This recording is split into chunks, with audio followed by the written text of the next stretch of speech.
Salut tout le monde! Aujourd'hui on a la chance d'avoir sous la main une Audi A3 dans sa carrosserie Sportback. Alors finalement elle existe dans plusieurs carrosseries et surtout une palanquée de différents moteurs. Et aujourd'hui on va essayer celle-ci, voir un peu comment elle se comporte. Et je pense que le cadre qui lui sied le mieux, c'est les petites Alpes mancelles ici à côté du Mans. En route!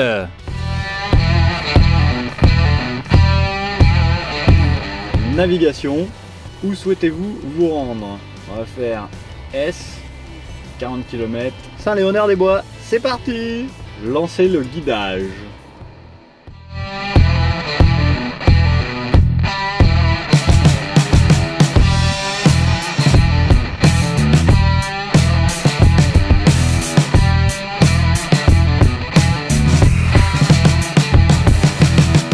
On sent bien que cette voiture, elle a été taillée pour être à l'aise sur ces routes de campagne.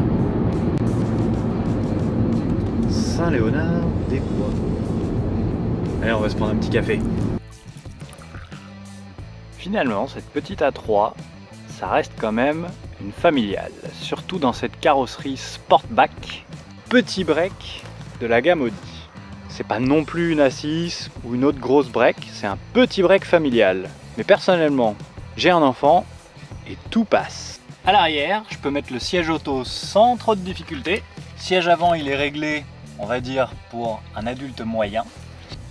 Voilà, j'ai plutôt pas mal de place, je suis bien installé. Au niveau de la tête, rien à dire. Le coffre est quand même étonnamment logeable. Je mettrai sans trop de difficulté la poussette là-dedans, pliée évidemment. C'est quand même une belle finition dans cette voiture. Petite touche d'alu, brossée. Il y a un joli volant qui est agréable à tenir. Il y a toute la sellerie qui est en cuir. Derrière le levier de vitesse, on retrouve le trackpad qui contrôle du coup l'écran qu'on a au-dessus des grilles de ventilation. Et sur le dessus du trackpad, on peut écrire à la main les lettres de ce qu'on veut écrire sur l'écran. Et la reconnaissance, elle est bluffante, il ne se trompe jamais. Et en bas, deux boutons, le frein à main à gauche et à droite, un bouton super sympa quand on l'actionne. Ça fait que quand on arrive à l'arrêt après avoir freiné pour un feu rouge, on peut relâcher le pied du frein et la voiture elle n'avance pas tant qu'on n'a pas réaccéléré. Ils sont beaux les sièges dans cette A3, ils sont plutôt confortables. Ce qui les sauve franchement, c'est d'être réglable dans tous les sens parce que sinon, je crains que ce serait un vrai mauvais point pour celle-ci, mais comme toutes les autres de sa génération. Si on la compare à ce qui est comparable, ça reste une super bonne petite voiture. Idéal pour le petit jeune dynamique, jeune couple ou jeune couple parent. Là, t'es au top. Il est vrai, j'ai plus l'habitude des véhicules anciens, avec moins de gadgets, tout ça, malgré mon jeune âge. Et il faut avouer que tous les gadgets là, ils sont quand même sympas.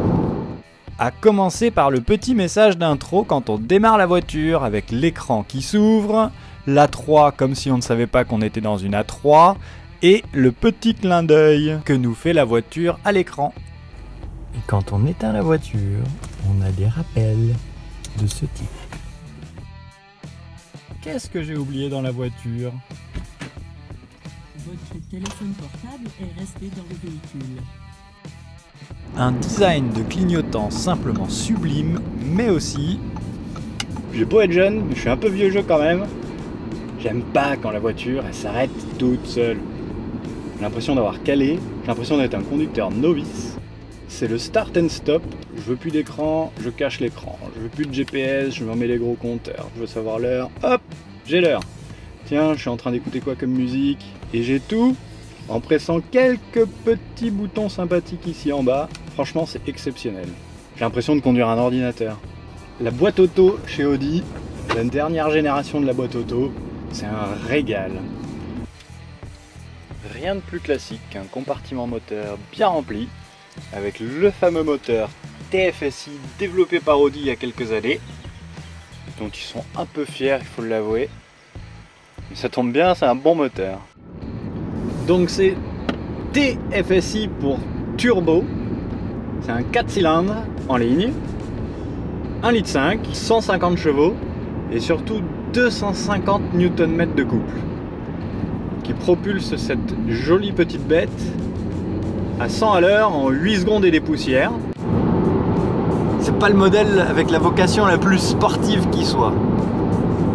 Même si elle est agréable, qu'elle a quelques chevaux sous le capot, sa vocation première n'est pas une performance à outrance. Et pour ça, franchement, elle est vraiment bien construite. Elle est hyper agréable, elle est douce. Enfin, c'est une voiture qui se conduit littéralement toute seule, en ayant quand même une brindille d'amusement.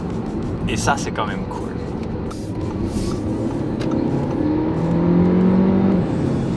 Cela dit, on va quand même en profiter pour aller faire un tour sur le mythique circuit des 24 heures du Mans et voir un petit peu ce qu'elle vaut sur un circuit. Et on va en profiter pour faire un petit test que m'a demandé un abonné, à savoir quelle est la vitesse max en première. Le mythique circuit des 24 heures du Mans. Alors, si cette voiture elle est géniale en petite balade, que vaut-elle sur le circuit du Mans? On va rester en mode sport ou dynamique. Et donc la vitesse max de la première, c'est 44 km/h. C'est quand même beau une voiture sur une piste. Et bon, elle est sympa cette A3, mais elle a quand même pas pour vocation première d'être une grande sportive. Elle tient bien la route, ça c'est sûr. Bon, sous mon air enjoué d'avoir pu essayer cette voiture pour la journée, faut l'avouer, je suis un peu vintage comme bonhomme ou old school, ça dépend de comment tu vois les choses. Et j'aime bien mes vieilles voitures quand même. Je suis un peu impressionné de ses capacités pour une 150 chevaux. Je m'attendais pas aussi bien. Elle tient vachement bien la route. Quel kiff franchement. Merci Audi Lecluse Automobile, ici au Mans, de m'avoir prêté cette A3 pour la journée. C'était un vrai régal. On entend tout juste le moteur et le bruit des gants sur le volant. Sur ce, ciao bye et à bientôt!